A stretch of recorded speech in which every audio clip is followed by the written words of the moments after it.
read those up there. Okay. Oh dear. It's 6:31. We're starting a minute late. Sorry. Oh, here's a nice little opening prayer. Just a reminder that that all prayer is not worship. In the name of the Father, and the Son, and the Holy Spirit. Amen. O Queen of Heaven, be joyful. Alleluia. For he whom you have humbly borne for us, Alleluia, has arisen as he promised. Alleluia. Offer now our prayer to God. Alleluia. In the name of the Father, and the Son, and the Holy Spirit. Amen. Hey, y'all. Hey. Okay. Tonight's class. See, I can't be trusted. Once again, where are the markers? Somewhere else. Precious seconds fritter away. Let's see. This is kind of a little class about baptism. And as is typical for any night that we're having a class, ideally I would be starting from Genesis, but there's nothing about baptism in Genesis, so forget about Genesis. We're jumping ahead to Exodus. In fact, we're jumping ahead to the Passover, which y'all are already pretty familiar with. You remember that Moses was sent by God down to get his people out of Egypt, and after all these plagues, and Pharaoh still wouldn't let him go, and so God pulls out his ace, and he tells Moses to gather up the elders, and let's see what it says. It says, Moses called all the elders of Israel and said to them, go and procure lambs for your families and slaughter them as a Passover victim. Then take a bunch of hyssop, dipping it in the blood that is in the basin, sprinkle the lintel and the 2 doorposts with this blood. But none of you shall go outdoors until morning. And in another little part of the same passage, he also mentions in the same chapter, he says, you get one lamb for each household, and if that's too much for a household, y'all can share.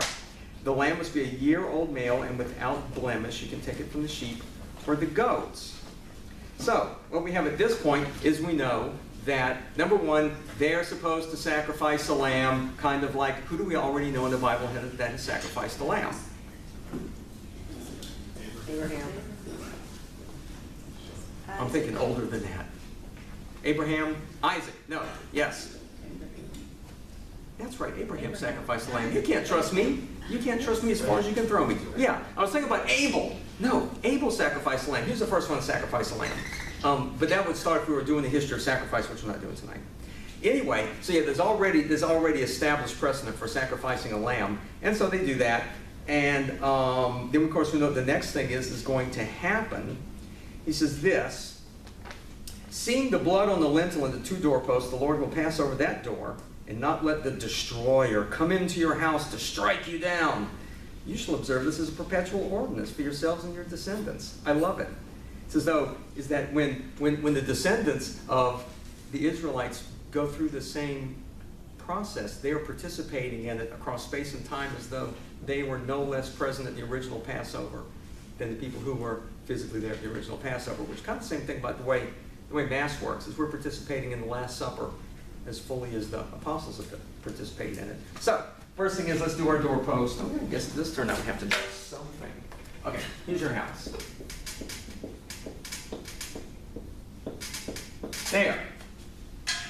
There's your doorpost. Now, it goes without saying, because there's blood in the basin, which comes up later, is that you kill the lamb, you're going to cook the lamb, you're going to eat the lamb, and you're going to collect a lot of the blood in a basin. How wonderful.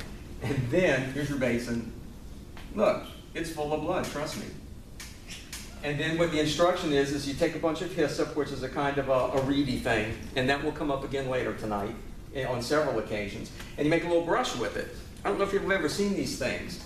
If you go to like even St. George, the Greek church over here, is that when the priest over there sprinkles people, he actually will use a bunch of reeds, like a little bundle of vegetation, and swish it around and sprinkle it. The Russian Orthodox people do this. If you go online and look it up, man, you can see Russian Orthodox guys. I got like 2 things about like brooms. And like he turns around to the back of the crowd and swishes it like a flame, you know, and it's like a mop. Anyway, so, but because the sprinkling is not intended to be delicate. The sprinkling is supposed to be invigorating, and I guess if you can really get down to it, kind of soaking. So anyway, there's your bowl, and then of course the elder of the house, which is a word that will probably show up later. This is an important word for Catholics. The elder of the house will slaughter the lamb, and in this case, in other words, if you're the person, generally speaking, if you offer and make a sacrifice, what does that make you? If you're the person who does that, Priest. Yeah, you're a priest. And at this point, every elder in the household will function as a priest. It's kind of interesting. So you would go out here and you would swizzle, and you'd sling the blood all over the doorpost and everything like that. Yuck. Now, here's a trick question for you. Suppose you were just kind of didn't really want to kill a lamb, and so you just painted your doorpost red. Would that have worked? No, it wouldn't have, exactly. Suppose some other kind of animal was on sale, so we'll just kill this and sprinkle the sale blood. Would that have worked? No. Of course, the moral of the story is you do things God's way. When God says, do it this way, you just do it that way. You don't try to second guess, because sometimes it won't work. So, now, imagine it's midnight now. Ooh, and I am the angel of death, and I'm flying over the houses. And I fly over your house, and you don't have blood on your doorpost. So what do? I kill every firstborn, everything in that house, right down to the animals. I kill the firstborn flea, the firstborn rat, the firstborn cat, the firstborn dog, and the firstborn child in that family. I kill the firstborn of everything now. Ooh, but now I fly over to your house, and you have blood on your doorpost. And what do I do? I pass over. Now, here's the question. What is it about having the blood sprinkled on the door that would make the angel pass over that house? You're a believer. No, something else. I'm looking for something else. You're in covenant with God. No, something else. Something physical. What's the physical reason that I don't go kill anything in that house? Because there's blood on the doorpost. Sometimes 6th graders get this. You've already done killing? Something's already been sacrificed there. Yeah, something's already been, a substitutionary atonement has already taken place at that house. Yeah, and see, here's the mark of the sacrificial animal. So don't come kill any of us. We've already paid the discounted price. Okay? Now, and of course, this is what happens, and we know what continues from there. All right, and we have about 13 passages, so I need to move quickly. I love this one. This one is great. Where is it?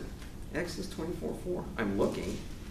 There we go. This is a few weeks later after out in the desert, and they've gotten across the Red Sea, and all Pharaoh's army's dead, and all that kind of stuff. It's a terrific move. They haven't run out of food yet, apparently. And it says this. First of all, the Lord gives them some simple instructions. You shall come worship me, but come worship me at a distance. But Moses can come close to the Lord, but not the rest of you. And Moses came to the people and related all these words and ordinances of the Lord, and they all answered, we will do everything that the Lord has told us. They're so happy. It's like as long as everything's going our way, we'll give God whatever he wants, as long as it's within reason. So anyway, it says, the next morning Moses awoke and rose early, erected at the foot of the mountain an altar and 12 pillars for the 12 tribes. Then they sacrificed young bulls as peace offerings to the Lord. Now imagine young bulls. I mean, bulls aren't little, and this assortment of them. I'm just got gallons of blood probably. Let's imagine this altar. It's like, there's heaps of dead animals, and just the blood just gushing all over everything in the hot sun, and collecting everything in these bowls. And of course, so again, Moses took half of the blood and put it in large bowls, kind of like the basin that people used at the Passover. And it says, he splashed it on the altar. Then I covered up when I marked. There we go. Then he took the blood, and what did he do with the rest of the blood? You might want to guess what he did with the rest of the blood. He splashed it on the people. Y'all are so much smarter than 6th graders. The 6th graders never guessed that. Yeah, Moses actually walked around. It doesn't say, but he probably made himself up another big brush. He went around with his big buckets of blood. He went around and sloshed that blood on all the Israelites.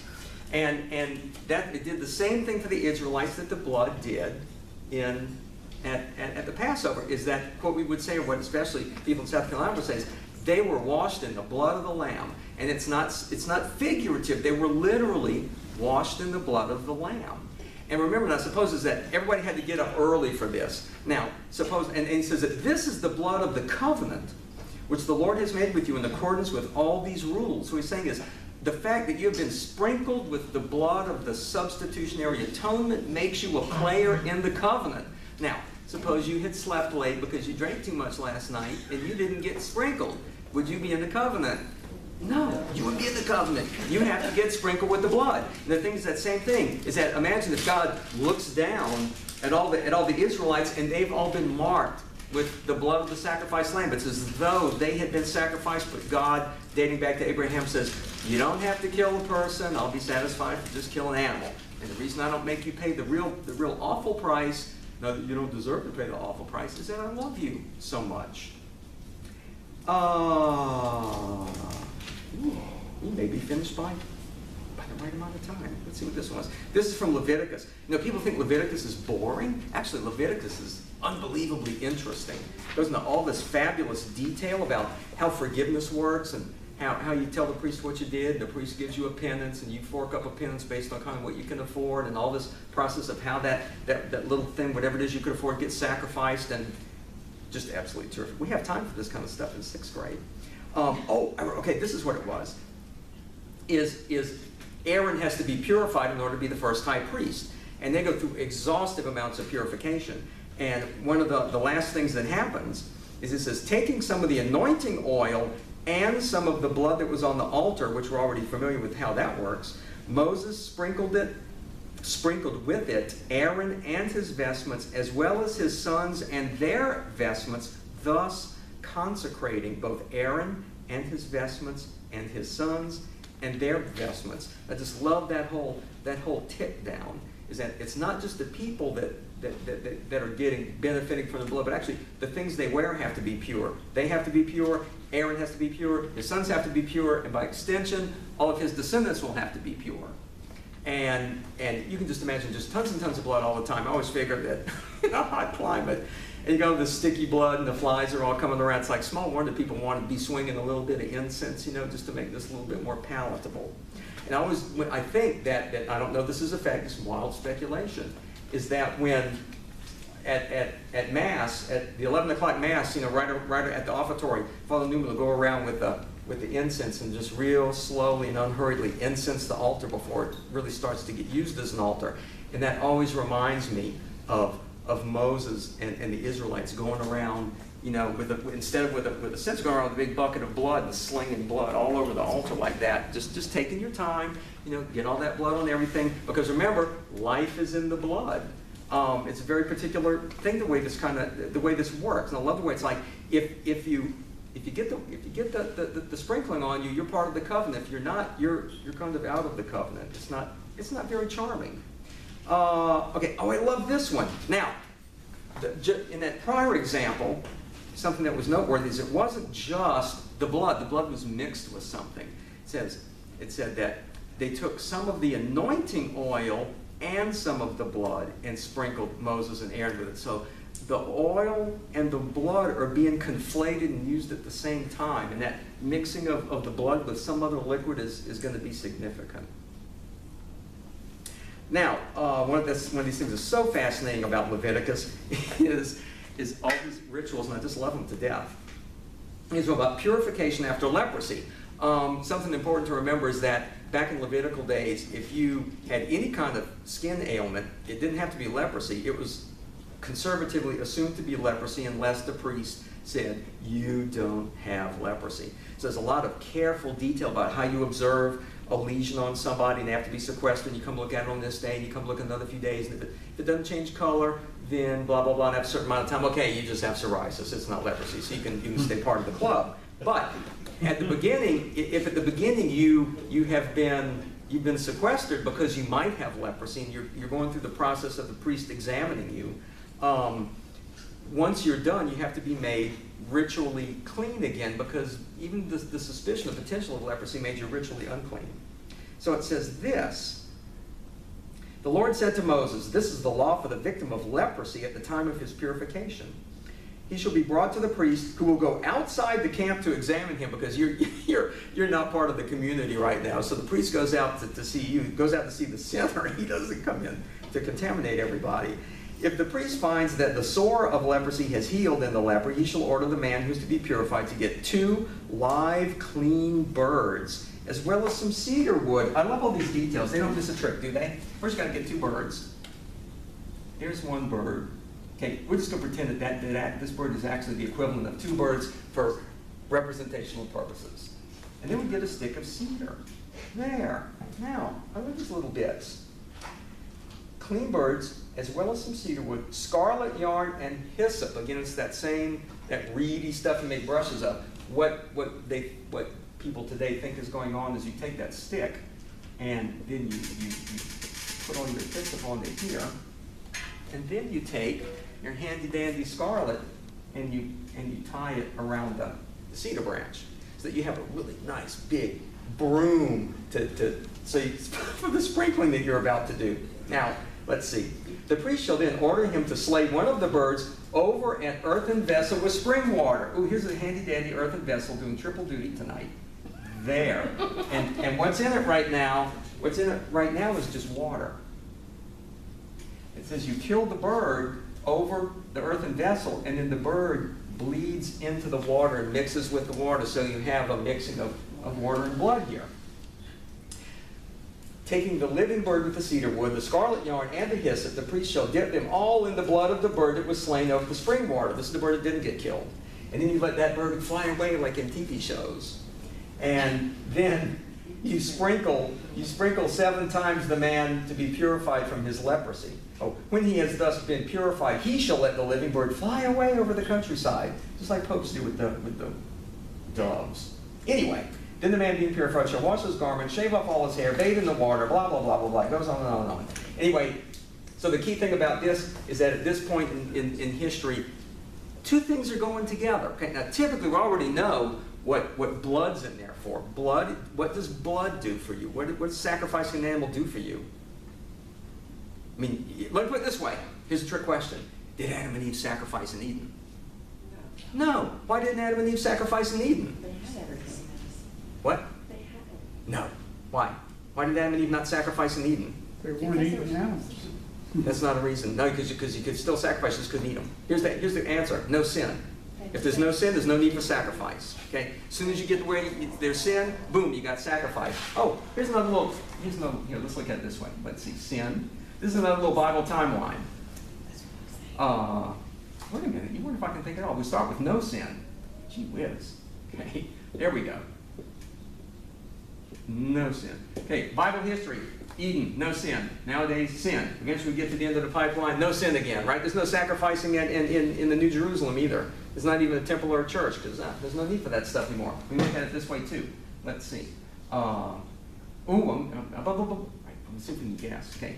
There's something else that we have to have now because we live in a world of sin that Adam and Eve didn't need and that we won't need again at the end of our journey. You might want to guess what that thing is that we desperately need and that nobody needed in Eden.